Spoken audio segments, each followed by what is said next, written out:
Hello everyone, বঙ্গকথা চ্যানেলের একটা নতুন এপিসোডে আপনাদের সবাইকে জানাই স্বাগতম। আজ আপনারা শুনবেন যে গল্পটা তার লেখিকা সংযুক্তা সিংহ রায়ের কলমে একটি হারিম করা ভয়ের গল্প, হরিনাথপুরের গরুর গাড়ি। আপনারা ওয়ার্ল্ড কাপ দেখছেন তো? ইভেন কালকে ১৭ তারিখে যে ম্যাচগুলো হয়ে গেল, তা একদম যাকে বলে অ্যাবসোলিউট সিনেমা।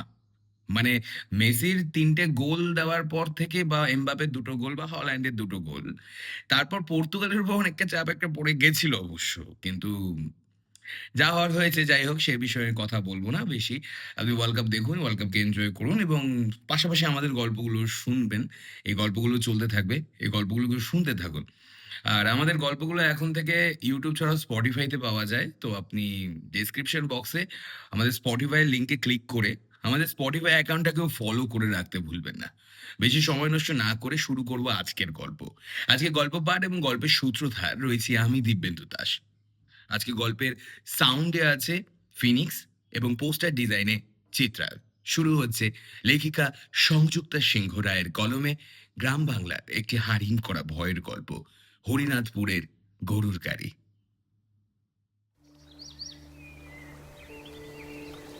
লঞ্চ থেকে কোনো মতে বাক্স প্যাটরা নিয়ে নামলো পলাশ। দুটো বড় ব্যাগ, একটা সুটকেস, কম ভারী তো নয়।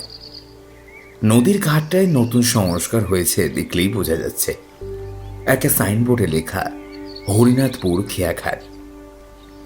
পলাশ অবশ্য গাড়িতেও আসতে পারত, তবে অনেক ঘোরালো পথ। তার চেয়ে শিয়ালদা থেকে ট্রেন ধরে তালঘোল হয়ে ঘাট পার করে আসাই বেশ সুবিধাজনক। রোদটাও এখন বেশ চড়া। বেলা 3:30 বাজে। পলাশ মোবাইল ফোনটা বের করে রজত ঘোষালকে ফোন করল। রজত ঘোষাল হরিনাথপুর গ্রামীণ ব্যাংকের হেড ক্যাশিয়ার। তিনিও বছর কয়েক আগেই বদলি হয়ে এখানে আসেন। তেমন একটা পুরনো লোক নন। ওনারই পলাশকে নিতে আসার কথা। পলাশই গ্রামীণ ব্যাংকের ব্যাংক ম্যানেজার হিসাবে বদলি হয়ে এসেছে। আগামীকাল জয়নিং, তাই আজই চলে এসেছে পলাশ। রজতবাবুর সঙ্গে ট্রেনে বসেই কথা হয়েছিল পলাশের, কিন্তু ওনার তো দেখাই নেই। ফোনটাও ধরছে না রজতবাবু। পলাশ কতক্ষণ বা দাঁড়াবে আর? নিরুপায় হয়ে দাঁড়িয়ে রইল পলাশ। মিনিট কয়েক পরে একটা গরুর গাড়ি আসতে দেখে তাতেই চেপে বসল। খান 12টা কল করেও রজতবাবুর পাত্তা পাওয়া গেল না। অগত্যা তার অপেক্ষা না করেই পলাশ যাবে কায়েতপাড়া। ওদিকেই রজতবাবুর বাড়ি। গরুর গাড়ি চলতে শুরু করেছে। খানিকটা এগোতেই একটা গলার স্বর কানে এলো পলাশের। কে যেন দূর থেকে চিৎকার করছে, ও স্যার, ও স্যার। পলাশ এদিক সেদিক তাকিয়ে দেখতে পেল এক ভদ্রলোক দূর থেকে হাত মেরে চেঁচাচ্ছে। পলাশ গরুর গাড়ি থামালো। রজতবাবু কাছে এগিয়ে এলেন। কি ব্যাপার বলুন তো? আপনার তো 3:30-এর মধ্যে আসার কথা ছিল। ঘড়িটা দেখুন একটু। রজতবাবু কাদা মাখা মুখটা রুমাল দিয়ে মুছতে মুছতে বললেন, সরি স্যার, আসলে ছিলাম এখানে, রাস্তা একটা বিপদে পড়ে দেরি হয়ে গেল। একদম কাদা মাটি মেখে ঘুরছেন কেন? আর বলেন কেন, সার, একটা বড় সার, মানে ওই সাইকেলের সামনে এসে পড়ল। সরু পুকুর পাড়ের পথ, রাস্তা, কি করি বলুন, পড়ে তো যাব, তাই না? এরকম কাদা মাটি মেখে ঘুরছেন কেন? আর ফোনটা ধরেননি কেন? আর ফোন, ও ফোন মনে হয় জল কাদায় একেবারে খারাপ হয়ে গেছে। শুধু বাজছে, কিন্তু কিছু দেখতে পাচ্ছি না। আচ্ছা চলুন, লাগেনি তো? মানে হাত পা ঠিক আছে তো? হ্যাঁ, তা ঠিক আছে। আপনি একেবারে কোয়ার্টারেই যাবেন তো? হ্যাঁ। তাহলে ওই ভট্টাচি পাড়ার দিকেই চলো। আবার গরুর গাড়ি চলতে থাকলো। কাদামাখা চেহারায় বসে রজতবাবু। গোলগাল চেহারা তার, চকচকে টাক। মাথার পেছনের দিকে হালকা চুল রয়েছে, যেন কঞ্চির বেড়া দেওয়ার মতো। ভট্টাচি পাড়ার সামনে এসে থামলো গাড়িটা। একটা দোতলা পুরনো পাকা বাড়ির সামনে। পাশে বিরাট তালপুকুর। তালপুকুরে কালচে ঝলে পাকুর গাছে ছায়া পড়ছে। পরন্ত বিকেলে আবু ছায়া অন্ধকার নেমে এসে মায়াবী করে তুলছে তালপুকুরের চারপাশটা। রজতবাবু বললেন, এই যে আপনার থাকার জায়গা। ভালো না? হ্যাঁ, বেশ নিরিবিলি, ভালোই। আসুন আসুন, পুরনো বাড়ি, তবে অসুবিধার কিছুই নেই। আমি নিজে এসে গত সপ্তাহে সব ঝাড়পোছ করিয়ে রেখেছি। ওই যে দেখছেন ডান দিকটা, ওখানে একটা টানা বারান্দা আছে, দক্ষিণ খোলা, দিব্যি হাওয়া খালি। আসলে পুকুর আছে না, খুব ঠান্ডা, গরম তেমন লাগবে না। আর এই এই তো আষাঢ় মাস পড়েই গেল, ঝড় বৃষ্টি তো এখন রোজকার ব্যাপার। এখানে সব ভালো জানেন, কিন্তু রাস্তাঘাটটা এখনো উন্নতি নেই। কাঁচা রাস্তা, কাদায় প্যাচ প্যাচে হয়ে থাকে। রজতবাবু গেট খুলে ভেতরে ঢুকে এলেন। গরুর গাড়ির চালক ব্যাগপত্র নামিয়ে দিলেন গেটের ভিতরে। রজতবাবু বললেন, আপনি ভেতরে চলুন, ব্যাগপত্র লক্ষ্মী নিয়ে যাবে খন। এই একতলা ঘরটায় থাকবেন, এটাই গুছিয়ে রেখেছি। জানলাটা খুললেই বারান্দা, আর এ পাশ দিয়ে গেলেই বারান্দায় বসতে পারবেন। ও পাশে বাথরুম আছে। এখানে আপনার সঙ্গে লক্ষ্মী থাকবে। রান্না বান্না কাজকর্ম নিয়ে আপনার ভাবনা নেই। বাজার হাট কাছেই, ও সব লক্ষ্মী করে দেবে। টাকা পয়সার ব্যাপারে না হয় আমি কথা বলে দেব, বাকি আমি তো আছি। যা লাগে একবার ফোন করে দেবেন, শুধু আমি হাজির হয়ে যাব। দেখুন, এখানে আমি একাই থাকতে পারবো, কারোর থাকার দরকার নেই।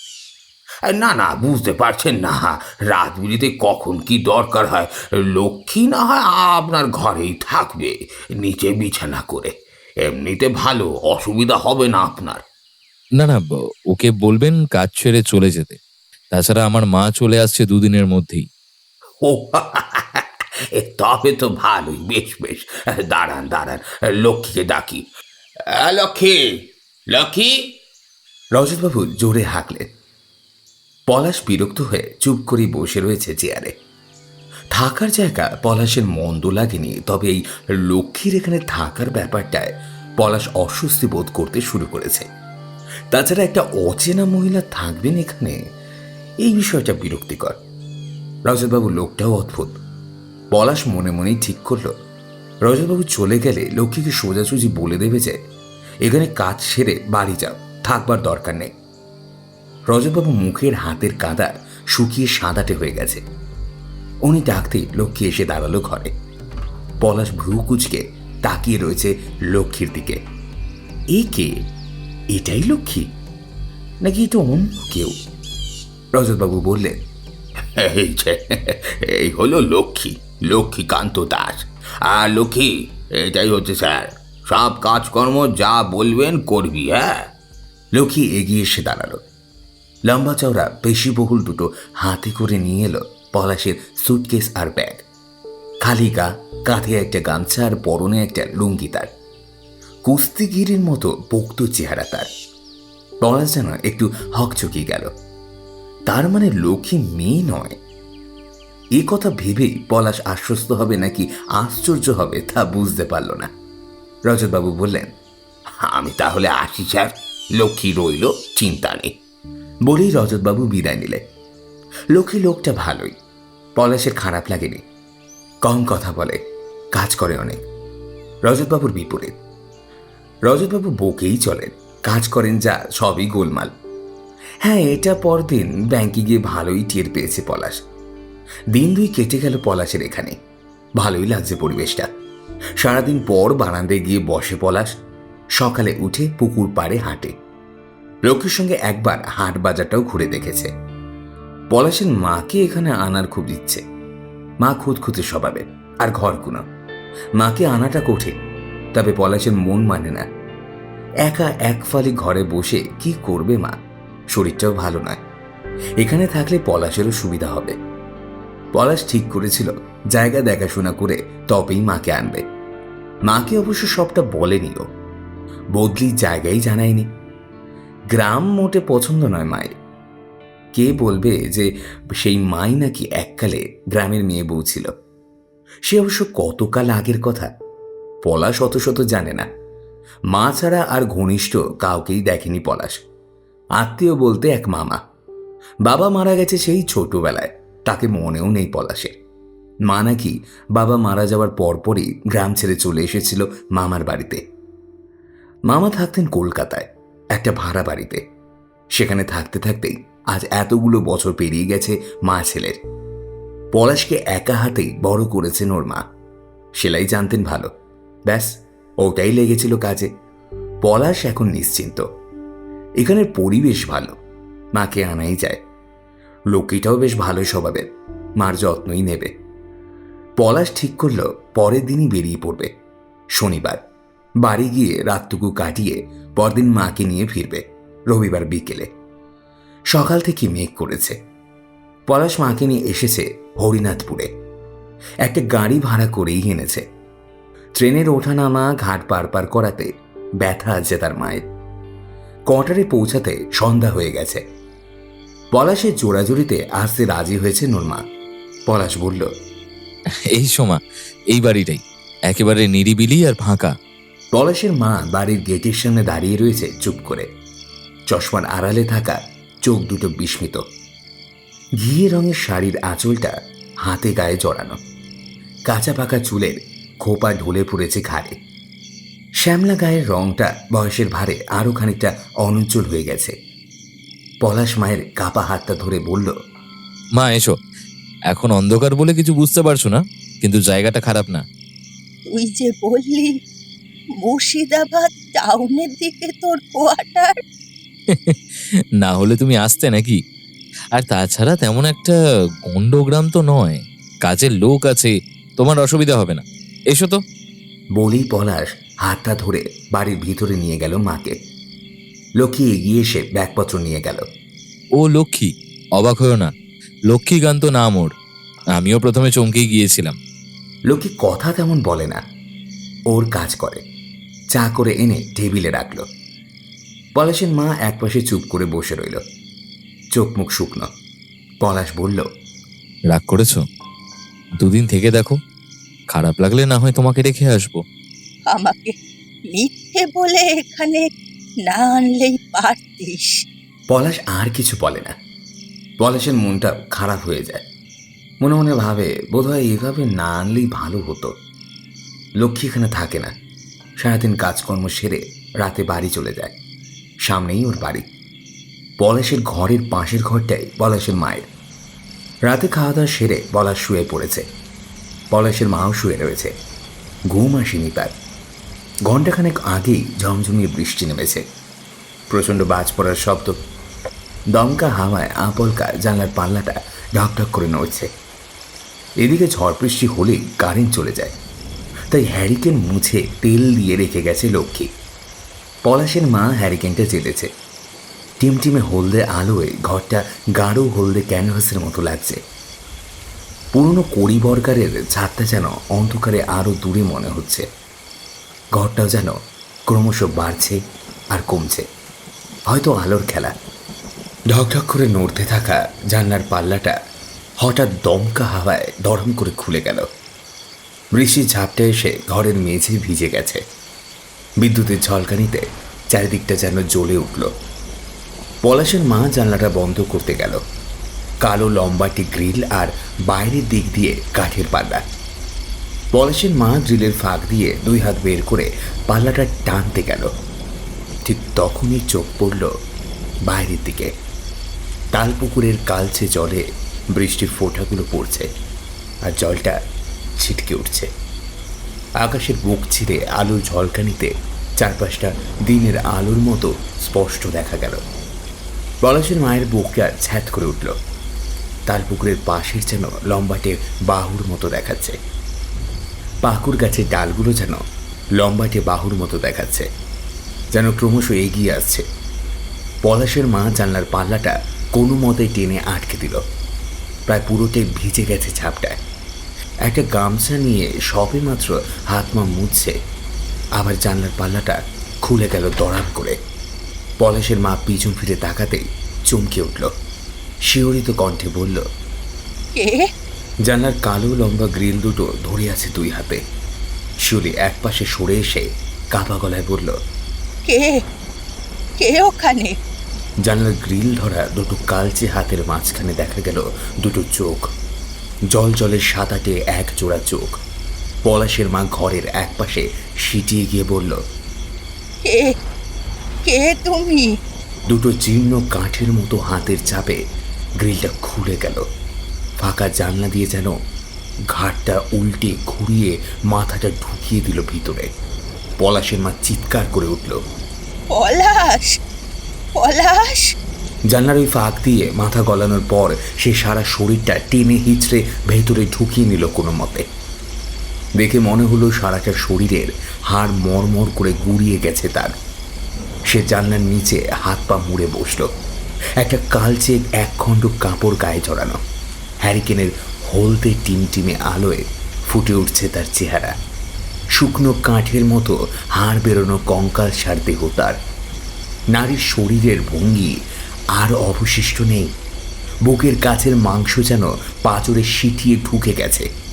হাতের আঙুলগুলো ঠিক ওই পাকুড় গাছের মতো নেমে আসা ঝুড়ির মতোই লম্বাটে ফ্যাকাশে। চোয়াল যেন নিচে ঝুলছে। কোটরে ঢোকা সাদাটে চোখগুলো যেন গিলে খেতে আসার মতো। চাহনিতে তার রক্ত পিপাসা। চুলগুলো বটের ঝুড়ির মতো ঝুলন্ত। সে এবার তার সাদাতে ঠোঁট দুটো ফাঁক করে হাসল।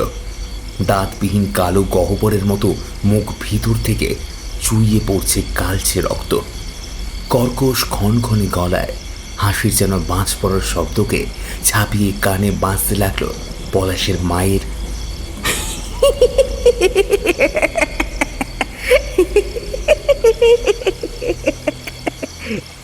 খিলখিলিয়ে হাসতে হাসতে সে ক্রমশ এগিয়ে আসতে থাকে।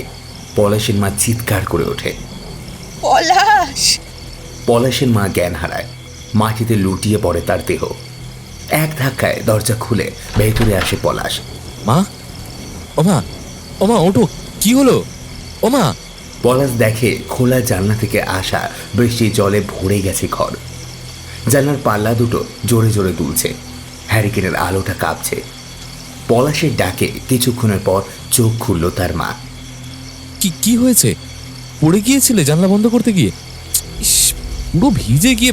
ওঠো ওঠো ওঠো। পলাশের মায়ের চোখে ভয়। সে অবাক দৃষ্টিতে তাকিয়ে থাকে জানলার দিকে। পলাশ আবার বলল, আমি বন্ধ করে দিচ্ছি জানলা, তুমি শাড়িটা বদলে নাও। জানলাটা কালকে সারাতে হবে। ছিটকিনিটা পুরনো বলে বোধ হয়। আরে তুমি হাঁ করে ওদিকে কি দেখছো? ওঠো। পলাশের মা কোনো রকমে উঠে বসে। কথা বলতে পারে না। পলাশ চলে যাওয়ার সময় কাপা গলায় বলে, এখানেই থাক না বাবা, যাস না, কোথাও যাস না। আমার আমার ভয় করে। তুমি আবার কবে থেকে এত ভয় পাও? আচ্ছা ঠিক আছে। শোন না বাবা, এখানে থাকতে হবে না। চল চল বাড়ি চল। এই চাকরির তো দরকার নেই। এতক্ষণ নিজে আসতে চাওনি, এখন আবার আমাকেও থাকতে দেবে না? মা, এরকম করলে হয়?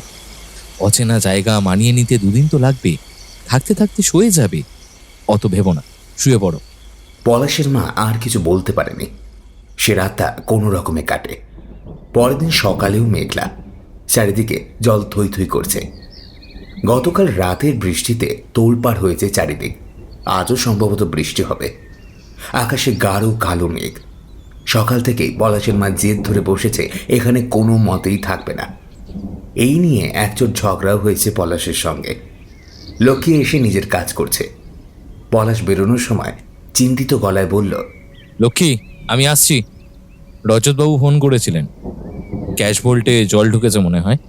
ভেবেছিলাম যাব না, কিন্তু যাই হোক, তুমি মাকে দেখো। হ্যাঁ, আমি আজ তাড়াতাড়ি চলে আসবো। লক্ষ্মী মাথা নাড়ল। পলাশের মা চুপচাপ ঘরে বসে। সারাদিন কেটে গেল। পলাশ ফিরল বিকেলে। আকাশ আরো গুমোট কালো হয়ে এসেছে। প্রচণ্ড ঝড় বৃষ্টির আশঙ্কা রয়েছে। লক্ষ্মী বাড়ি চলে গেল তাড়াতাড়ি। সন্ধে নেমেছে সবে মাত্র। দূর থেকে ভেসে এলো শঙ্খধ্বনি, যেন কেউ যুদ্ধের সূচনা করল। পলাশ ঘরে ঢুকেই দেখল মা আজ অনেক বেশি শান্ত। তবে সেই শান্তি স্বাভাবিক নয়, যেন গভীর অবসাদ তাকে ঘিরে ধরেছে। বিকেলে সেই গুমোট অন্ধকারে মায়ের মুখের রেখাগুলো অদ্ভুত দেখাচ্ছে। পলাশ বলল, মা, আজ ব্যাংকে যা অবস্থা, ভল্টে জল ঢোকেনি ঠিকই, কিন্তু ফাইলপত্র সব স্যাঁতস্যাঁতে হয়ে গেছে। রজতবাবু তো হড়বড়ে লোক, শুধু শুধু আমায় টেনশনে ফেলে দিলেন। কিন্তু তুমি এভাবে বসে কেন বলো তো? চা খেয়েছো? পলাশের মা কোনো উত্তর দিল না। জানলার বাইরে তখন তালপুকুরের কালচে জলটা বাতাসে তোড়ে উঠলে উঠছে। হঠাৎ একটা তীব্র বিদ্যুতের ঝলকানিতে পুরো ঘরটা দিনের আলোর মতো জ্বলে উঠল। আর ঠিক সেই মুহূর্তেই পলাশ দেখল তার মায়ের চোখের মণি দুটো স্থির হয়ে গেছে। পলাশের মা চাপা কণ্ঠে বলল, কাল বাড়ি যাব। বৃষ্টিটা কমলেই রেখে আসবো। আমি একা না, তুইও আমার সাথে যাবি। সম্ভব নয় মা। পলাশের মা যেন কাকুতি মিনতি করে উঠল। চোখ বেয়ে গড়িয়ে পড়ল জল। বলল, বিপদ বাবা, বিপদ, এখানে বিপদ। থাকিস না এখানে, চল চল আমরা চলে যাই। আমার কথাটা শোন বাবা, এ জায়গাটা ভালো নয়। সত্যি করে বলো তো মা, কি হয়েছে? পলাশের মা যেন ভয়ে কুঁকড়ে গেছে। পলাশের এই প্রশ্নের উত্তর হয়তো সে দিতে পারবে না, কিন্তু এই উত্তর তার জানা নেই। পলাশ বার কয়েক জিজ্ঞেস করার পরে ওর মা কিছুই বলেনি, শুধু পলাশের হাত দুটো ধরে কেঁদেছে। বিড়বিড় করে কি সব বলছে, তার কোনো কথাই পলাশ বোঝেনি। মায়ের ওই অদ্ভুত আচরণ, কান্নাকাটি আর বারবার ফিরে যাওয়ার আরতি ওর মনের মধ্যে একটা অস্বস্তি জন্ম দিচ্ছিল। ও ভাবল মা হয়তো সত্যি একা থাকতে পারছে না, বা গ্রামের এই পরিবেশটা সহ্য হচ্ছে না। কিন্তু ঠিক কিসের ভয়? এই প্রশ্নের কোনো উত্তর ওর কাছে নেই। রাত বাড়ছে, গতকাল থেকে কারেন্ট নেই। পলাশ ওর ঘরে শুয়ে পড়েছে।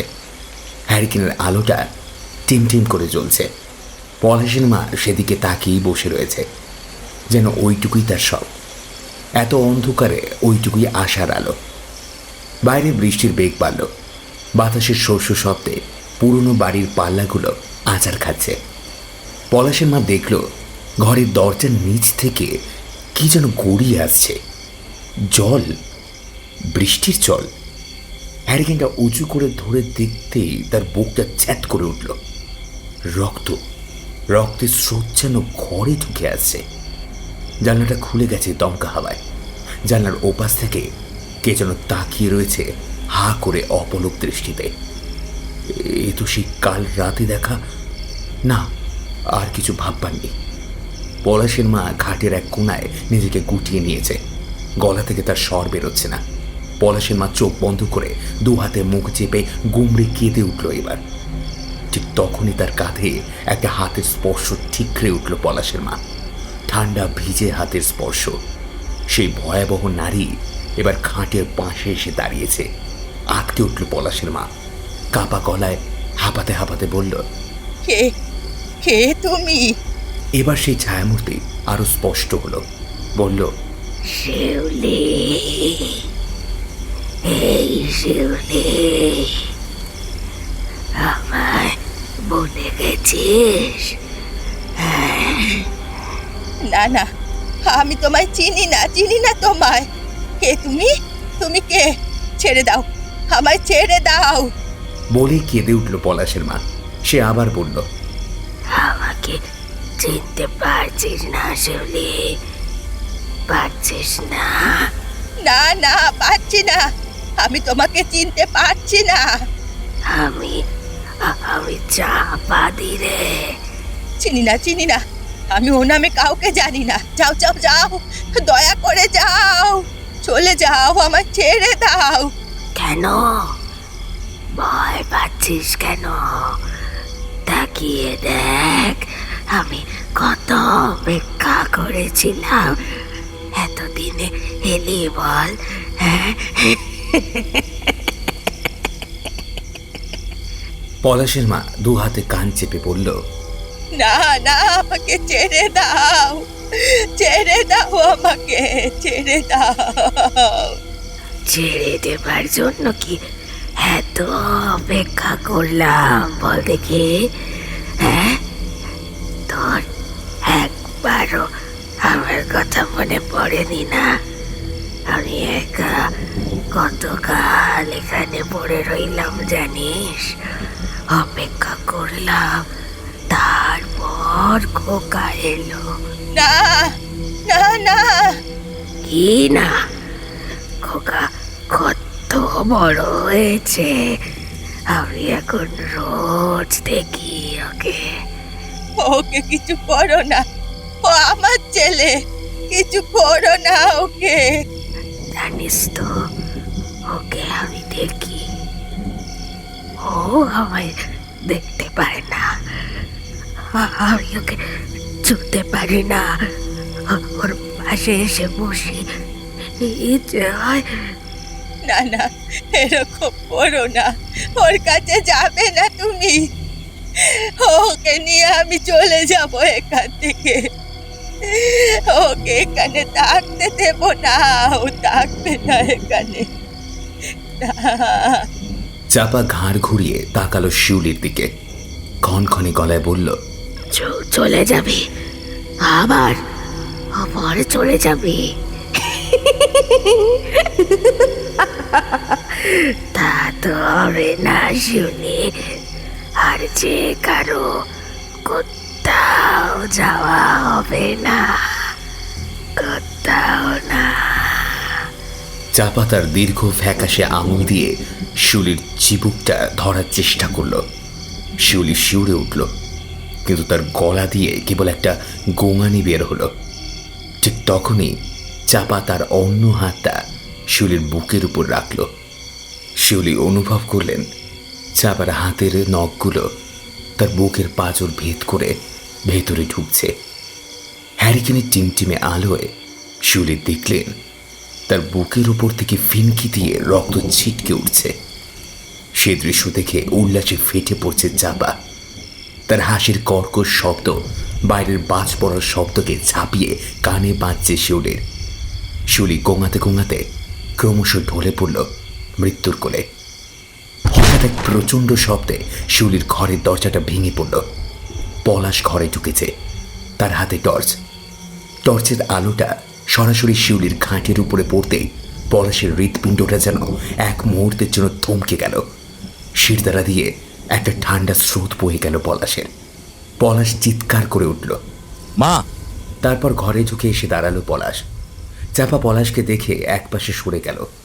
তার সেই হিংস্র জ্বলে ওঠা চোখগুলো যেন মায়ায় ভরা টলটলে নদীর জলের মতো ঠান্ডা হয়ে গেল। রক্তাক্ত হাত দুটো শিউলির রক্তাক্ত পাংশুটের সাদা শরীরটা ছেড়ে দিল। পলাশ শিউলিকে জড়িয়ে ধরে চিৎকার করে উঠল। মা! ও মা! মা! পলাশের কান্না মাখা আর্তনাতে শিউলি আজ আর সাড়া দিতে পারল না। চাপা এগিয়ে এসে বলল, খোকা, কে তুই? ডাইনি? খোকা, খোকা, আমি তুই একটা পিশাচ! ডাইনি আমার মাকে এইভাবে! মা! ও মা! খোকা, আমি তোর মা। খোকা, আমি তো তোর মা, ও নয় রে খোকা। চাপার কথাটা যেন কানে এসে ধাক্কা খেল পলাশের। বারবার এই কথাটাই কানে বাজতে থাকলো ওর। আমি তোর মা খোকা, ও নয়, ও নয়। পলাশ শিউলিকে বুকে জড়িয়ে ধরে কাঁদতে থাকলো। চাপা কাছে এসে পলাশের দিকে হাত বাড়িয়ে দিয়ে বলল, আয় বাবা, আয় আমার কাছে আয়, ওকে আমি শেষ করে দিয়েছি। দেখ, ও আর নেই, ও আর তোকে কোথাও নিয়ে যাবে না রে খোকা। আয় না, আয় বাবা, আয়। চুপ কর ডাইনি! বেরিয়ে যা! আমার মাকে তুই এইভাবে মেরে ফেলে তুই! না খোকা, আমি তোর মা, বিশ্বাস কর বাবা, আমার কথা শোন। অনেক বছর কেটেছে বাবা, আমি অপেক্ষা করে দেখেছি। আজ আমার কথা শোন। শিউলি আর আমি দুই বোনের মতো ছিল। এক বাড়িতে বিয়ে হয়ে যা হলো, এই বাড়িতে আমরা কতদিন একসাথে থেকেছি। তারপর তুই আমার পেটে এলি, শিউলিও তখন মা হবে। সবাই খুব খুশি, একসঙ্গে দুটো সন্তান আসবে বলে কথা। তারপর এমন ঝড় বৃষ্টির রাতে কি হলো ধাইমা? দিদির ছেলে কাঁদলো, আর আর আমার ছেলেটা? ও ধাইমা, বলো না। দুজনের সন্তান প্রসব করেছিলেন ধাইমা। তারপর তিনি জানান যে শিউলির ছেলে মৃত। শিউলি তার মানতে পারেনি। ধাইমাকে চওড়া গলায় হার হাতে ধরিয়ে বিদায় করেছিল সে। সন্তান প্রসবের পর ক্লান্ত চাপা ঘুমে আচ্ছন্ন। তখন চাপার বেশ কিছুক্ষণ পর শিউলি সন্তান প্রসব করে। শিউলি ঠিক করে সন্তান দুটো বদলে নেবে, তাই তার স্বামী পরাণকে ডাকে। সেই রাতে পরাণ এবং শিউলি ঠিক করে চাপার সন্তানকেই তারা নিজের সন্তান বলবে, আর তাদের মৃত সন্তান দেবে চাপাকে। চাপার বিয়ের অনেককাল পরে কোল আলো করে এসেছিল এই সন্তান, কিন্তু শিউলি বারবার মা হতে গিয়েও হতে পারেনি। 3 বার মৃত সন্তান জন্ম দেওয়ার পর এবারও সে মৃত সন্তান জন্ম দেয়। তাই সে আর কোনো মতেই মা ডাক শোনার এই সুযোগ হাতছাড়া করবে না। পরদিন সকালে চাপা চিৎকার করে কাঁদতে থাকে।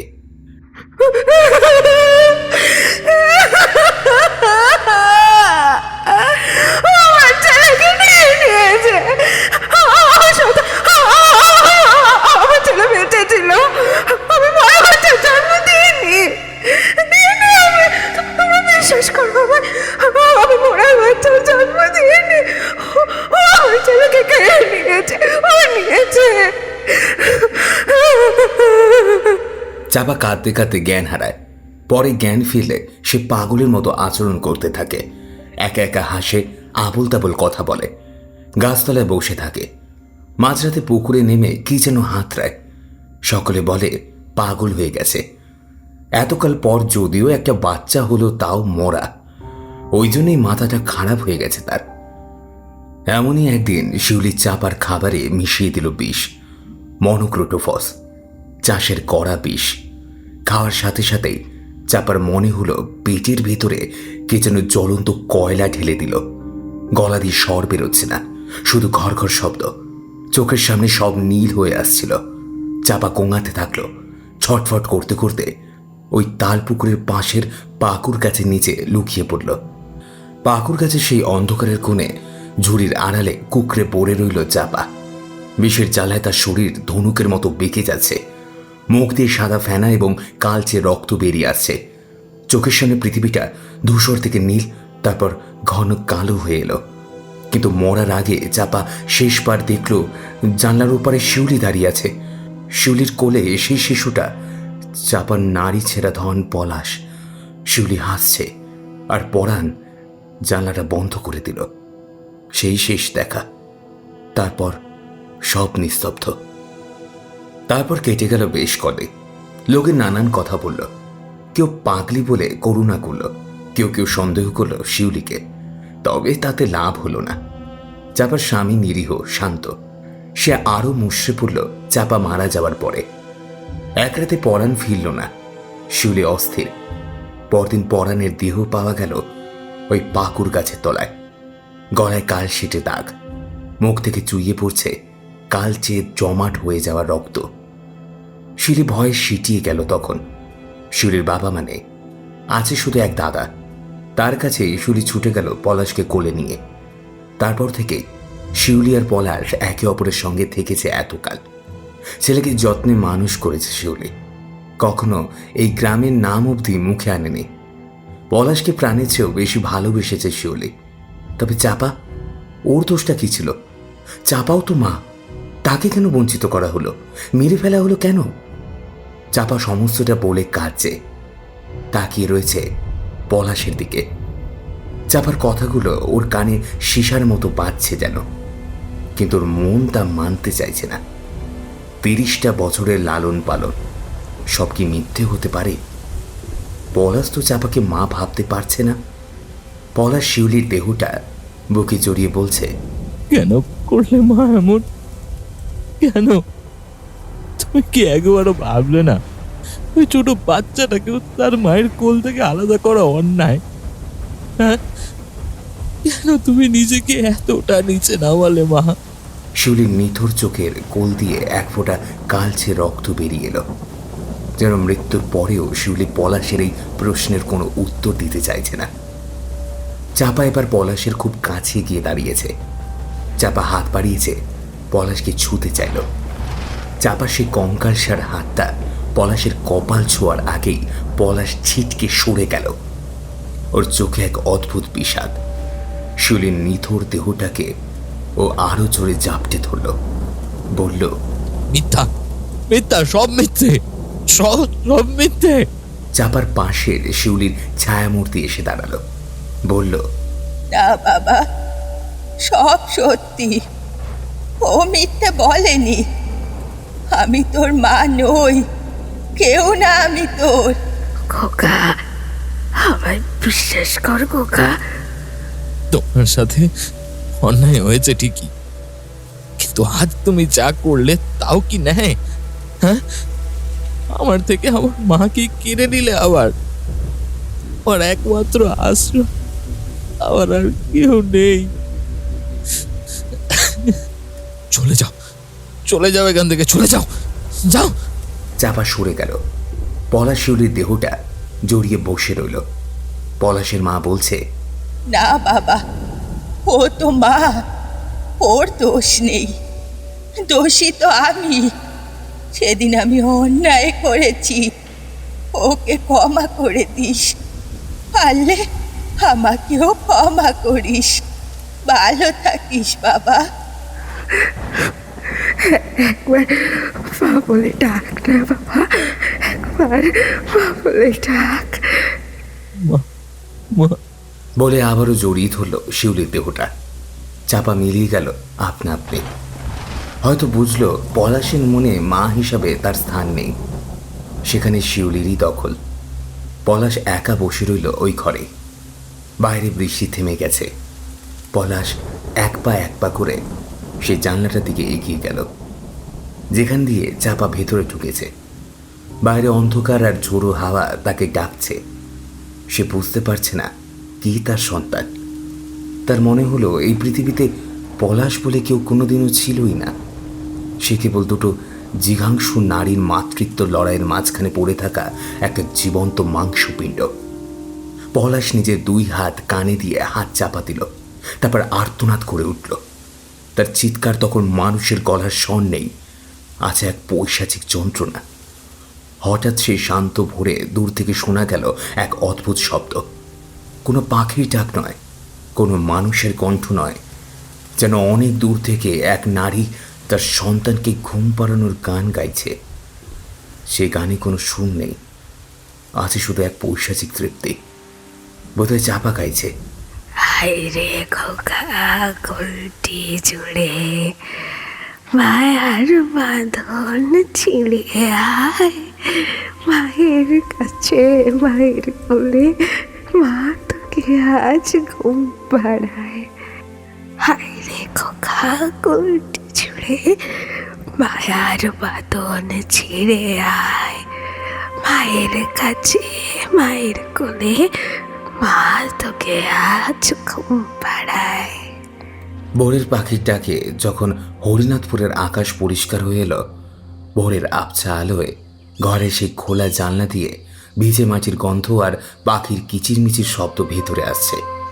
শিউলির নিথর দেহের উপরে মাথা রেখে পলাশ তখন ঘুমে আচ্ছন্ন, নাকি এক গভীর সংজ্ঞাহীনতায়, তা বোঝা দেয়।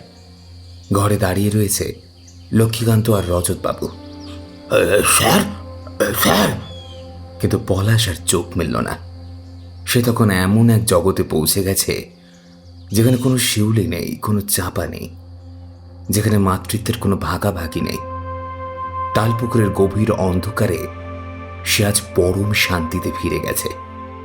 ভোরের ওই মায়াবী আলোয় কেবল শিউলির সেই পুরনো সেলাই কলটা থেকে একটা অদ্ভুত ক্যাচক্যাচে শব্দ হলো, যেন কেউ অদৃশ্য হাতে শেষবারের মতো 30 বছরের একটা মিথ্যে সম্পর্কের সুতোটা কেটে দিল।